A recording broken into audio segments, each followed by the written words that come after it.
In this session, we'll see selection sort algorithm.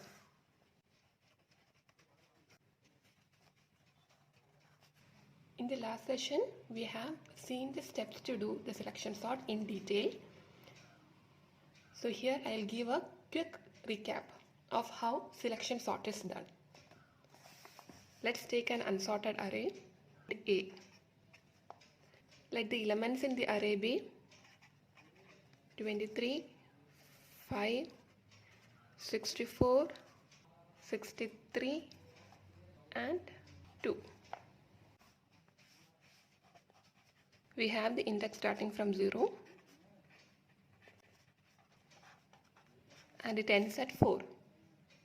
So there are 5 elements in this array, that is n is equal to 5. And how selection sort is done? As the first step, we will find the minimum term from this array. So which is the minimum term? It is 2. And we will exchange minimum term with first element of unsorted array. So what is the first element? 23, which is the minimum element 2. So 23 will be exchanged with 2.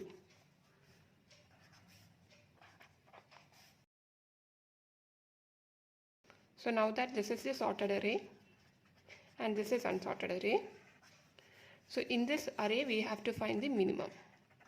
In this unsorted array, minimum is 5.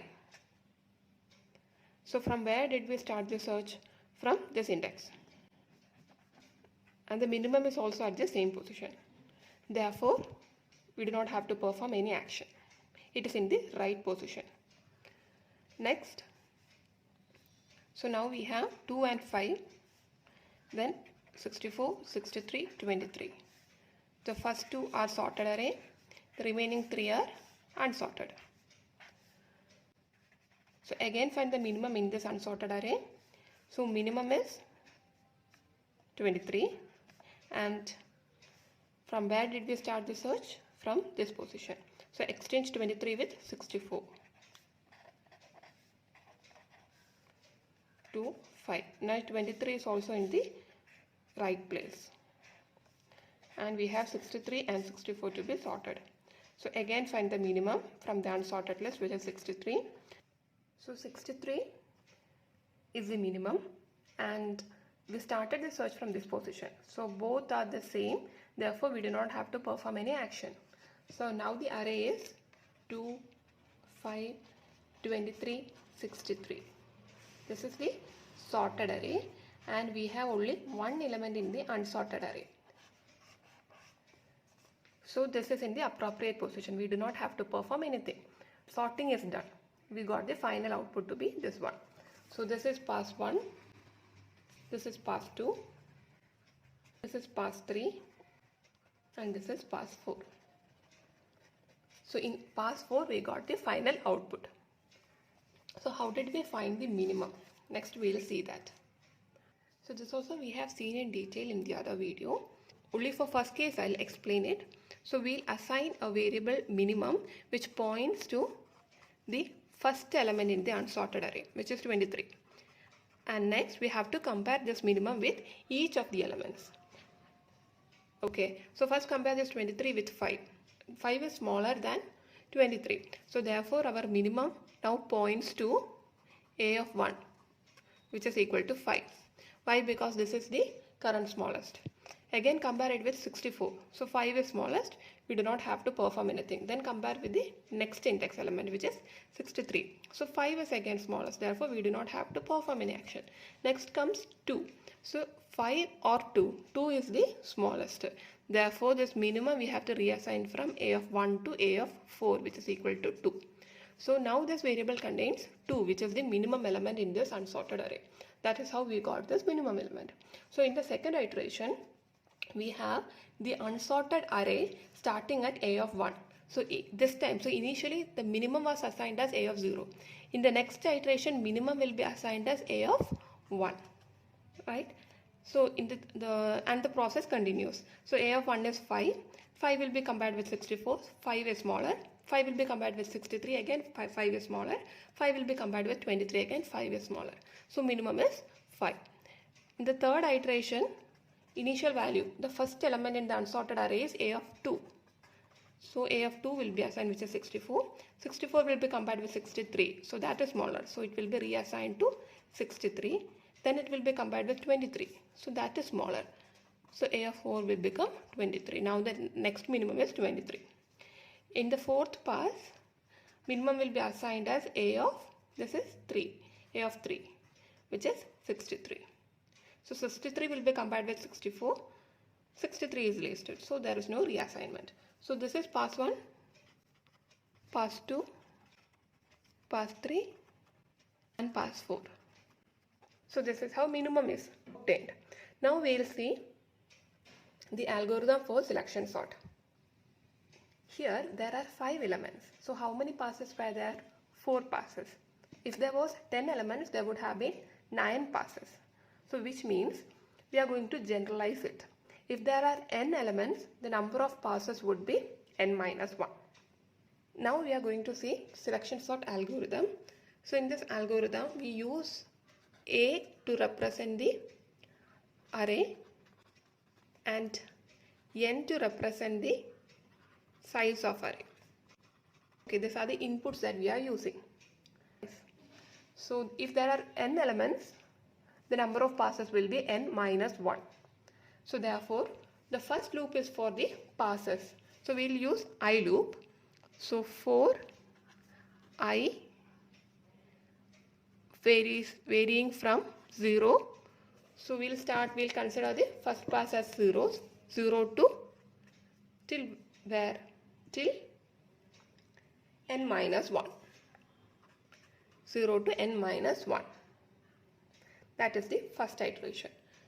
So this will cover all the passes. Okay. What is the first step that we are doing? We have to assign minimum. So here, if you see the steps which we have discussed, here if you see, I have assigned minimum as a of 0, which is the first element in the array. So that is nothing but a of I. If you are writing it in general terms, it is a of I. Because first time it will be a of 0. And for the second iteration, the minimum will be a of 1. So for the second iteration, I value changes from 0 to 1. Why? Because it is in a for loop. So the minimum will be automatically a of 1. And in the third pass, it will be a of 2 and so on.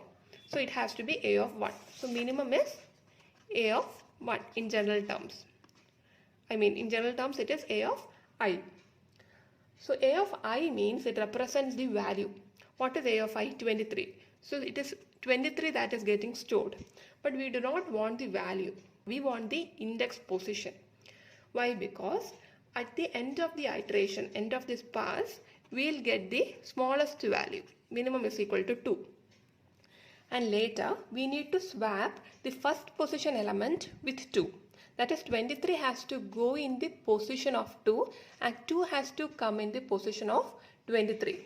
Right?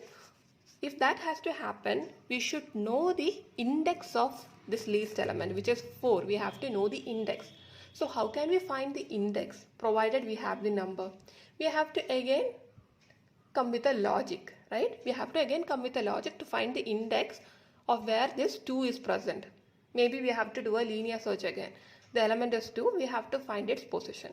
So in order to avoid that, what we can do is we will just use the index. Okay, so instead of writing the value, we'll assign minimum as the index, which is I. So what is I? I is 0. So how can we access the element at this index? A of I or A of min will give the corresponding element, right? So at the end of this pass, we should get minimum as this value, 4. So minimum variable contains the value 4. Then how can we exchange these two? We can exchange because we know the position. And how can we get the value? A of min will give the value. So therefore, keep track of the position. That is why we are keeping track of the position. If we keep track of the position, we can get the value. We can retrieve the value easily. So minimum is equal to, we will assign it as I. Now, after assigning, what is the next step? We have to find the minimum, right?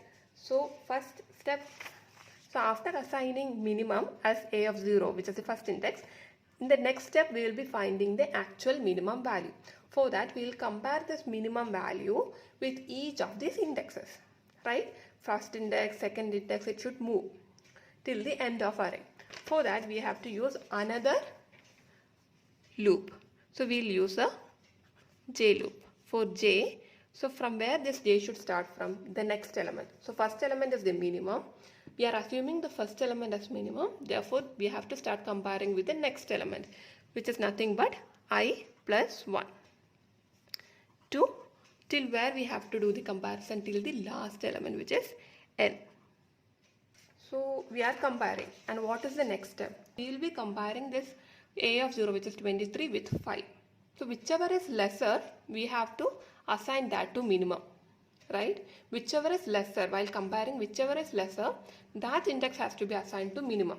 So anyway, we are going to compare. So it is a if loop. So we are writing if a of j and a of minimum we are comparing, right? A of minimum is nothing but 0. So these two we are comparing. So if minimum, if a of j is minimum, if a of j is lesser, that means j's position has the least element, right? In that case, we need to reassign minimum. So what will be the new minimum? New minimum will be j. That is first index. So new minimum will be this 5.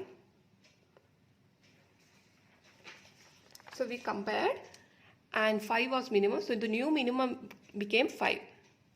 So this process continues for the next value. So since it is within a for loop, this loop will continue. What happens? Next value is j is equal to, j will become 64. 64 will be compared with this new minimum, which is 5.